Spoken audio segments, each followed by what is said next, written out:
मंडळी, उन्हाळ्याच्या दिवसात आपण आपल्या कुंडीतील झाडांना असो रोपांना असो दिवसातून 2 वेळा पाणी देत असतो। पण मात्र आता जून महिना सुरू झालेला आहे आणि पावसाळा देखील सुरू झालेला आहे। सो मात्र आता रोपांना नैसर्गिकरित्या पाणी मिळत असते। इतकंच नाही तर काय तर या काळात हवा देखील दमट असल्यामुळे रोपांमध्ये ओलावा टिकून राहत असतो। सो अशा वेळी रोपांना पाणी द्यायचं किंवा नाही असा देखील आपल्याला प्रश्न पडत असतो आणि द्यायचंच असलं तर ते मात्र किती प्रमाणात द्यायचं हे देखील आपल्याला कळत नसतं। पण मंडळी, ऐन पावसाळ्यात बाहेर जशी हिरवळ दिसत असते तशीच आपल्या घरातही बाल्कनीमध्ये देखील न कळत आपल्याला सुकावून जात असतं। छान प्रकारे छोट्या छोट्या रोपट्यांवर छान असे फुलं देखील यायला लागत असतात। पण मात्र वातावरण जरी दमट असलं तरी मात्र त्याचा परिणाम हा आपल्या झाडांवर मात्र नक्कीच दिसून येत असतो। मंडळी, याच पावसाच्या पाण्याचा जास्त पाण्यामुळे कुंडीत फुलांची रोपे ही खराब होत असतात। मग ही रोपे खराब होऊ नये म्हणून यावर काय उपाय करायला हवे हेच आता आपण आजच्या व्हिडिओमध्ये पाहणार आहोत। सो हाय हॅलो नमस्कार मंडळी, मी राजश्री पाटील स्वागत करते तुमच्या आपल्या दी सिंपल वर्ल्ड या मराठी यूट्यूब गार्डनिंग चॅनलमध्ये। मंडळी, पावसाळा सुरू झाल्यामुळे आपल्या बाल्कनीतील रोपांना पुरेसं पाणी मिळतं। असं असलं तरी देखील काही वेळा मात्र जास्त पाऊस पडल्यामुळे देखील रोपांना अतिरिक्त पाणी हे मिळत असतं आणि मग हे पाणी कुंडीत साचून राहिल्याने रोपांची मुळं ही खराब होऊ लागत असतात, कुजू लागत असतात। सो रोपांना योग्य वेळी योग्य प्रमाणात पाणी देणं हे देखील तेवढंच महत्त्वाचं असतं। जास्त पाणीमुळे किंवा जास्त पाणी दिल्यास त्याचा डायरेक्ट परिणाम हा झाडांच्या मुळांवर होत असतो आणि त्यामुळे मुळं ही कमकुवत होत असतात। पावसाळ्यात जेव्हा भरपूर पाऊस पडतो तेव्हा कुंड्यांमध्ये पाणी साचून राहत असतं आणि हे पाणी साचून राहिल्याने रोपांना गरजेपेक्षा जास्त पाणी मिळत असतं। सो त्याने काय होतं की रूट्स देखील खराब होतात आणि प्लांट्सला फळं किंवा फुलं देखील येत नसतात। पण मंडळी, आमच्याकडे काहीशी कंडिशन ही वेगळी आहे। सो तुम्ही आता या ठिकाणी पाहू शकतात की मी हे या ठिकाणी जे पावसाचं पाणी आहे ते कलेक्ट करण्याचं काम चाललेलं आहे। पावसाचं पाणी झाडांसाठी हे खूप चांगलं असतं, त्यामध्ये नायट्रोजनचे प्रमाण देखील अधिक असतं आणि ते म्हणजे मिनरल्स विरहित असतं। त्यामुळे नळाच्या पाण्यापेक्षा पावसाचं पाणी हे बेस्ट असतं। शिवाय आपण एक दिवस नळाचं पाणी नाही दिलं तर तेवढंच आपलं नळाचं पाण्याचं बिल देखील सेव्ह होणार आहे। सो त्यामुळे सगळा हा जुगाड असतो की ज्यावेळेस पाऊस चाललेला असतो सो मी पूर्णपणे पाणी कलेक्ट करत असतं, कारण की प्रत्येक वेळेस जे काही पावसाचं पाणी असतं ते थेट कुंडीतील मातीमध्ये येतच असं नसतं। काही वेळेस पावसाची दिशा जर वेगळी असली तर मात्र कुंडीमध्ये एकही थेंब पाणी पडत नाही आणि जर एखाद्या वेळेस भरपूर पाऊस असला तर मात्र कुंडीतील माती देखील बाहेर पडून पूर्ण जो तेवढा परिसर असतो ना तेवढा पूर्ण खराब होत असतो। पण मात्र सध्या कंडिशन तशी नसल्यामुळे सध्या माझं हेच काम चाललं आहे की पूर्ण जे पावसाचं पाणी असतं त्याला कलेक्ट करणं, त्यानंतर छोट्या मोठ्या ज्याही नवीन कटिंग्स लावलेल्या आहेत किंवा जे नवीन प्लांट्स आहेत त्यांना देणं, कारण की त्यामुळे एक त्यांची वेगळीच डेव्हलपमेंट आणि ग्रोथ होण्यास मदत होत असते। सो मंडळी, प्रत्येक वेळेस आपल्याला असं नसतं की घरातही काही कामं असतात, त्यामुळे असा जुगाड केलेला असतो की एक लाईटवेट कंटेनर घेतलेलं असतं, त्याला पिन लावायच्या आणि आपण आपल्या कामाला निघून जायचं। तोपर्यंत मात्र इथं व्यवस्थित प्रकारे पाणी देखील कलेक्ट होऊन जात असतं। पण मंडळी, ही कंडिशन झाली आपल्या बाल्कनीमधील किंवा ज्यांच्याकडे पावसाचं पाणी डायरेक्ट कुंडीत येत नाही त्यांची। पण मात्र ज्यांचं टेरेस गार्डनिंग आहे किंवा अंगणात कुंड्या असतात किंवा ओपन प्लेसवर जर कुंड्या असल्या तर त्याचा जो पाऊस असतो किंवा पावसाचं पाणी हे थेट डायरेक्ट कुंडीतल्या मातीमध्ये जात असतं। पण मात्र त्याचा जो परिणाम असतो तो काहीसा वेगळा पाहायला मिळत असतो। मंडळी, रोपांना गरजेपेक्षा जर जास्त पाणी मिळाले तर त्याने पानं देखील गळू लागत असतात, पानांचा रंग पिवळा पडत असतो आणि हळूहळू प्लांट्स देखील खराब होऊ लागत असतात। सो यासाठी पावसाळ्यात रोपांच्या कुंड्यात पाणी साचून राहू नये म्हणून आपण वेगवेगळ्या ट्रिक्सचा आज आपण वापर करून पाहणार आहोत। जर तुमच्या देखील अंगणात असो किंवा टेरेस बाल्कनीमध्ये असो जर डायरेक्ट थेट पावसाचं पाणी कुंडींमध्ये जमा होत असेल सो ते जमा होऊन झाडं खराब होऊ नये त्यासाठी आपण अगदी छोट्या छोट्या ट्रिक्स पाहणार आहोत. तर त्यातील सर्वात पहिली गोष्ट म्हणजे जास्तीचं पाणी जे काही असतं ते घालणं टाळायचं असतं. सो आता कंटिन्यू आमच्याकडे अशा प्रकारचा पाऊस सुरू आहे, पण काही कुंडींमध्ये याचा पाणी येत असतं आणि काही कुंडींमध्ये पाणी नसतं. त्यामुळे माझी जी माती आहे काही कुंडींमध्ये कोरडी असते आणि काहींमध्ये ओली असते. जर झाडाला अधिक भरपूर पाणी मिळत असेल तर त्यात जास्त पाणी मात्र आपण घालायचं नसतं. बऱ्याच वेळेस आपण विचार न करता डेली वॉटरिंगची जी काही आपली सवय असते सो ती आपण आता टाळायची आहे. जेव्हा माती कोरडी दिसेल तेव्हाच आपण झाडाला पाणी देणं महत्त्वाचं असते. आणि जर माती खूप ओली असेल तर मात्र प्लांटची रूट्स जवळची एअर सर्क्युलेशन जे असतं ते त्या ठिकाणी स्टॉप होत असतं. आणि सर्वात महत्त्वाचं मंडळी म्हणजे पावसाचं पाणी इनडोअर प्लांटसाठी खूप चांगलं असतं. त्यामुळे जर तुमच्या इनडोअर प्लांटची ग्रोथ थांबलेली असेल, त्याची ग्रोथ होत नसेल, सो तुम्ही नक्कीच पावसाच्या पाण्याचा एकदा ट्राय करून पहा की अशा प्रकारे पावसाचं पाणी कलेक्ट करून इनडोअर प्लांट्सला देऊन पहा. त्यांच्या ग्रोथमध्ये आणि त्यांचं जे काही ग्रीनिश जे काही लीफ असतात त्यामध्ये नक्कीच तुम्हाला फरक जाणवून येईल. सो या ठिकाणी मी संपूर्ण इंडोर प्लांट्स ठेवलेले आहेत आणि या ठिकाणी इनडायरेक्ट सनलाईट येत असतो, त्यामुळे ही प्लांट्स खूप छान प्रकारे ग्रो होत आहेत. त्यानंतरचं मंडळी आपला जो विषय होता की जास्तीचं पाणी आपण कुंड्यांमध्ये पावसाळ्यात घालणं हे टाळायचं असते.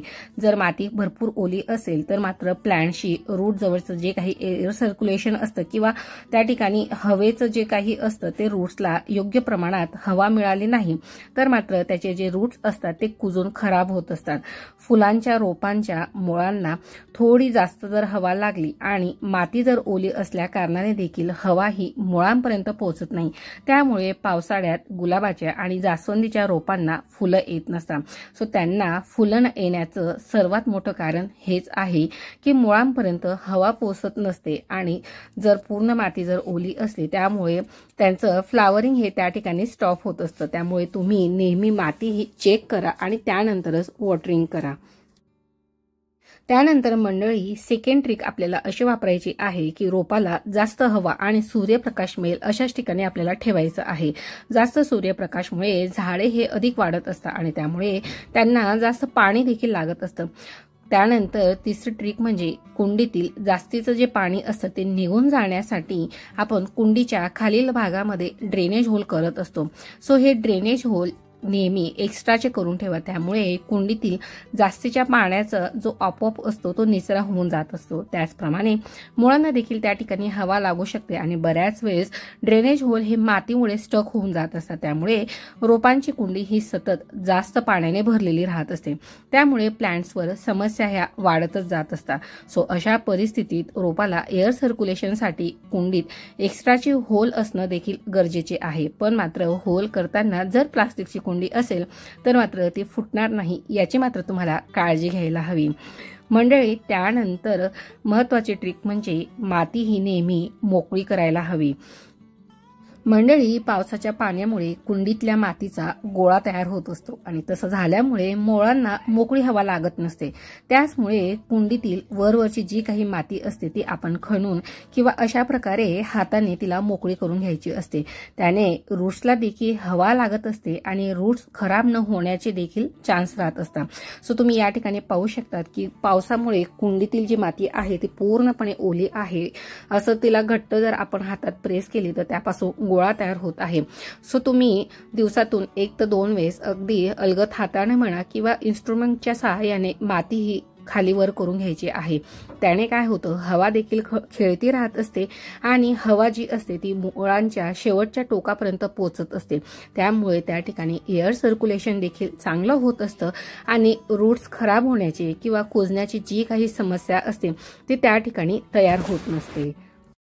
मंडळी तुम्ही या ठिकाणी पाहू शकतात की माझ्या इतर कुंडीमधली जी काही माती आहे ती अगदी गोळा तयार होत आहे. पण मात्र कढीपत्त्यातील कुंडीतील माती जी आहे ती अजूनही भुरभुरीत आहे, भुसभुशीत आहे. याचं कारण म्हणजे या कुंडीला जास्त पाऊस लागत नसल्यामुळे या कुंडीतील जी माती आहे ती पूर्णपणे कोरडी आहे. अगदी 2 ते 3 इंचच्या आतमध्ये ती माती मला ओलसर लागत आहे, पण वरचे 2 ते 3 इंच पर्यंतची जी माती आहे ती पूर्णपणे कोरडी झालेली आहे. सो अशा वेळेस आपण पावसाचं पाणी जे काही कलेक्ट केलेलं असतं ते अशा कुंडींमध्ये देण्यासाठी मी कलेक्ट करून ठेवत असते, जेणेकरून बाकीच्या कुंड्यांना ज्यांना पावसाचं पाणी लागत नाही सो त्यांना देखील ते पाणी मिळण्यास मदत होत असते। मंडळी, आता हे तर संपूर्ण गोष्टी झाल्या, पण मात्र ज्या कुंडींचे ड्रेनेज वर स्टक झालेले असतात किंवा काहींची या कुंडीमधील माती ही अतिशय चिकट असते, भरपूर पाऊस पडला तर अक्षरशः त्या कुंडींमध्ये 2 ते 3 इंच पर्यंत पाण्याची लेअर म्हणा किंवा थर त्या ठिकाणी तयार होत असतो, म्हणजे पाणीचा निचराच तयार होत नसतो किंवा कुंडीतून बाहेर पाणी हे पडतच नसतं। सो अशा वेळेस आपण कशाच्या सहाय्याने जे कुंडीतील पाणी आहे ते आपल्याला कमी करायचं आहे। मंडळी, अगदी साधी सोपी अशी ट्रिक आहे। सो मंडळी, जर तुमच्या देखील कुंडीमध्ये पाणी साचत असेल तर तुम्हाला ते पाणी बाहेर काढण्यासाठी अगदी साधा सोपा स्पंजचा वापर करायचा आहे। स्पंजच्या मदतीने तुम्ही कुंडीतील माती हे कमी कुंडीतील पाणी हे कमी करू शकता। सो मंडळी बघा, या ठिकाणी तुम्ही पाहू शकतात की या ठिकाणी मी भरपूर असं पावसाचं पाणी या कुंडीत टाकून घेतलेलं होतं। बरंच असं ऍब्सॉर्ब झाल्यानंतर उरलेलं अशा प्रकारे एक पाणी लेअर तयार झालेली होती।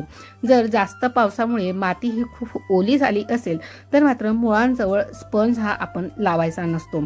स्पंज हा एक्स्ट्राचं वॉटर ऍब्सॉर्ब करण्याचं काम करत असतो। मात्र आपण ही जी प्रोसेस आहे, ज्यावेळेस पाऊस पडत असेल त्यावेळेस मात्र हे काम करायचं नाही। स्पंज पावसाचं पाणी देखील शोषून घेईल आणि त्यामुळे रोपांची माती ही अधिक ओलसर राहील। त्यामुळे पाऊस थांबल्यानंतर रोपांच्या मुळांजवळ आपल्याला अशा प्रकारे स्पंज लावायचा आहे आणि ज्यावेळेस स्पंज ओला वाटेल तेव्हा आपण तो स्पंज बाहेर काढून त्यातील जे काही पाणी आहे ते रिमूव्ह करून घ्यायचं आहे। मंडळी, अशा प्रकारे अगदी साधा सोपा आणि निःशुल्क असा हा उपाय तुम्ही तुमच्या कुंडीतील पावसाचं एक्स्ट्राचं जे काही पाणी आहे ते रिमूव्ह करण्यासाठी करू शकता। सो मंडळी, याने काय होईल की पावसाच्या जास्तीच्या पाण्यामुळे आपल्या कुंडीतील किंवा इतर फुलांची रोपे म्हणा, फळांची रोपं आहे, जे काही खराब होण्याची चान्सेस आहेत ते अजिबात होणार नाही। सो अशा ह्या साध्या सोप्या 4 ते 5 ट्रिक्स आहे। सो नक्की फॉलो करून पहा।